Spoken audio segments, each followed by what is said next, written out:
Hello everyone, Untitled Tomb. Welcome to another part of my Origins mod overviews.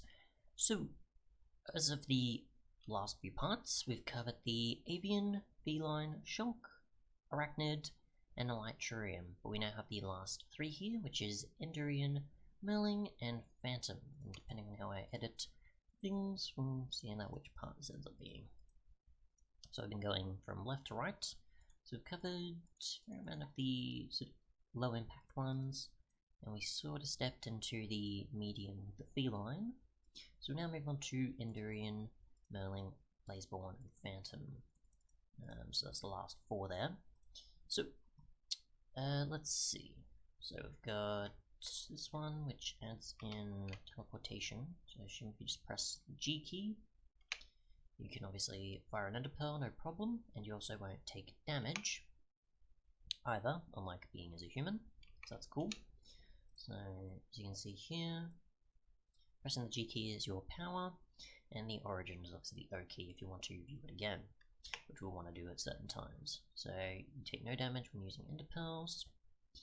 Let's see, you receive damage over time when in contact with water, which is not too bad to find, as long as we can find a water source.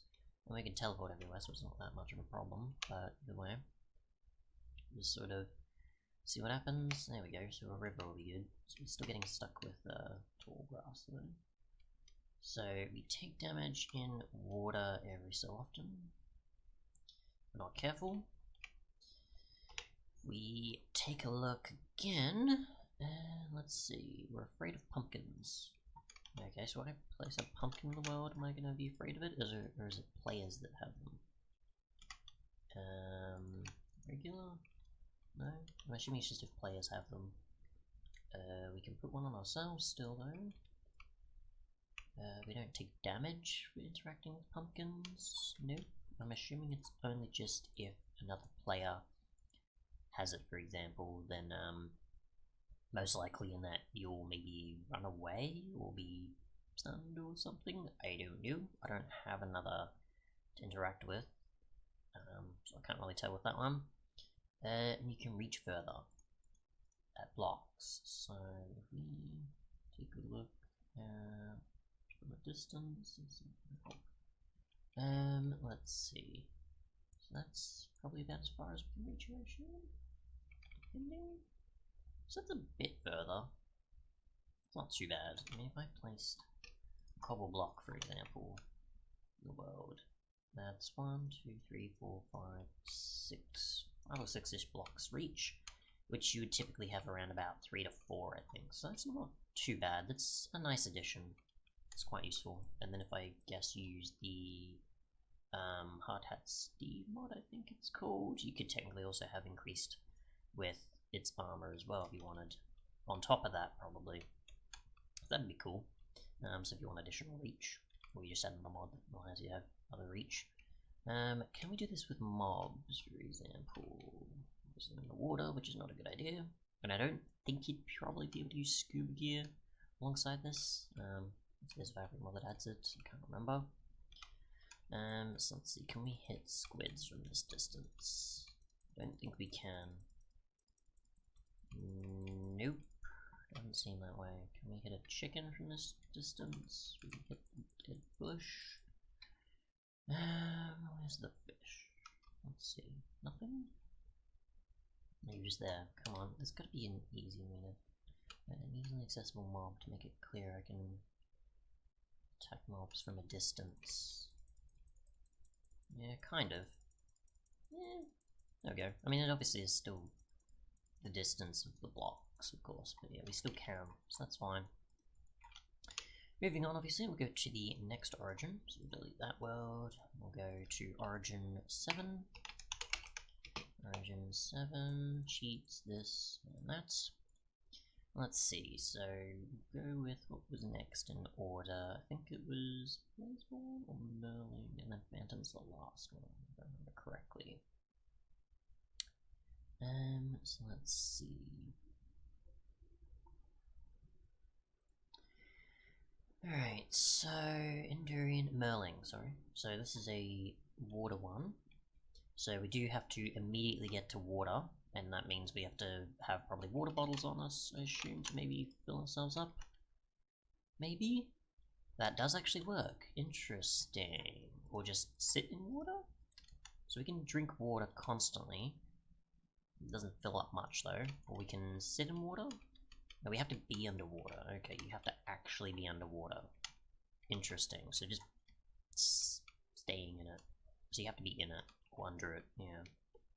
So that's difficult. So you probably need a water bucket on you often, and the ability to just break a block at all times, or just live underwater for the most part, and then somehow get around it. So that's something. And then the occasional water patches are quite useful, of course. Every time that you're in above ground. Oh, come on. There we go. That's annoying. But yeah, so water bottles are the thing you're going to need constantly. And surviving underwater. We can breathe underwater, obviously. We can see underwater easily. I'll actually go to a... let's see. We'll go to a ocean biome. And there's also a command as well that I didn't know about, so we'll have to take a look at that. What's that do? Set... Oh, you can change your origin via commands, but you can't via the thing. Okay, that's good to know. I didn't know that. Right. So, we can breathe underwater, no problem.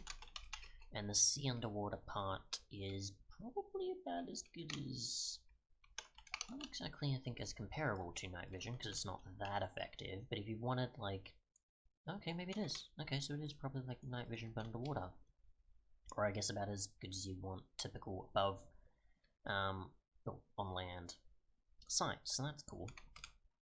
Okay, so we can see and we can swim underwater easily. We still have the animation, it's fine.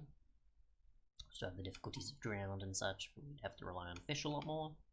If we go to our origin, let's see, Aqua Affinity, we can break blocks underwater just as good as on land. Underwater swimming speed is increased. And when underwater you do not sink to the ground unless you want to. So you pretty much just stay in your position. So it's pretty much like you're hovering, but obviously instead of flight it's underwater, you just stay in your position. So that's cool. You don't have to keep going, okay, I'm finally getting back up and up and up and up to just stop sinking basically. So you can shift or you can sneak to go down or otherwise to go back up. What was the other one again that I was missing? Let's see, Ochre Affinity for mining blocks. So let's see how equivalent this is to a pickaxe, shall we? Or a shovel. So gravel, about normal.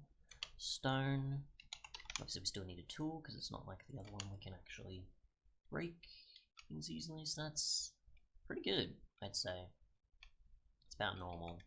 I obviously need a stone pick for that, which is not going to change at all, because that's still just breaking normally, but it's just that we now have the ability to do it underwater, so that's cool. I think that's everything. I didn't miss anything there. Increased swim speed, breaking underwater, can only hold breath for a limited time, which we know of. So it's not too bad, yeah. Pretty sure that's everything there. So we'll go now to Origin 8. So Origin 8, which I'm assuming will most likely be Blazeborn, and then the last one will be Phantom.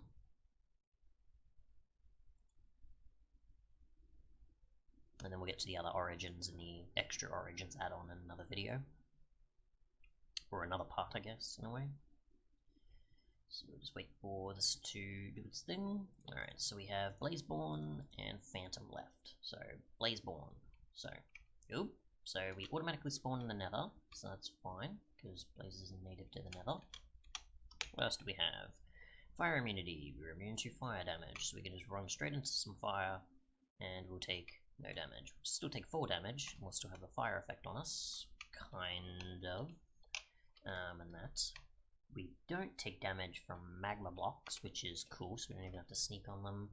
We don't from lava either, so that's cool. Water will obviously have us not work out exactly, but obviously that doesn't work in Nether, so that's fair. What else is there? actually spawn the nether. When on fire, you do additional damage. Interesting. So we'll spawn in, I don't know, just a cow or something. Guess something that has pure health. We'll go with the chicken because they have 4 health and a typical hit with your fist is not much. I guess. Maybe, maybe not. Okay, so we'll get like a sword and additional stuff. I'm trying to think. I don't know. What's a way of showing that you can do it? Diamond sword, you don't typically kill things like a sheep easily, do you? Because they still have 8 health, right? No. Oh, I'm not on fire. Of course, that's not going to happen. Then chicken. So let's see. Get fire. I don't think soul fire will change anything either. Because it's still fire, of course. So if we do that... Okay, so the chicken's completely defeated. I don't think the sheep will either. Maybe 2 damage. I think that's... yeah, that takes a bit longer, so not too bad. Let's see. When on fire, you do additional damage due to your hot body, making you immune to poison and hunger statuses. Okay. So we'll check that. So if I actually give myself the hunger effect, we're immune to it, so that's cool. And poison, I can't do anything either. So just throw a lingering potion, and we're not affected. Cool. Let's see. Otherwise, we can't deal with water, which is fair enough. So we actually need to go to, let's see, we'll get a bunch of obsidian and go to the overworld, because obviously we can't do that otherwise to give ourselves water, because we can't. Actually, we can. I've got a cauldron. Let's see, cauldron, and we'll go water. That'll work. Alright. No? Okay, so that doesn't actually affect us. That's interesting. Alright. 1, 2, 3, 4. We might actually need to build a potion portal, I mean. Alright, so.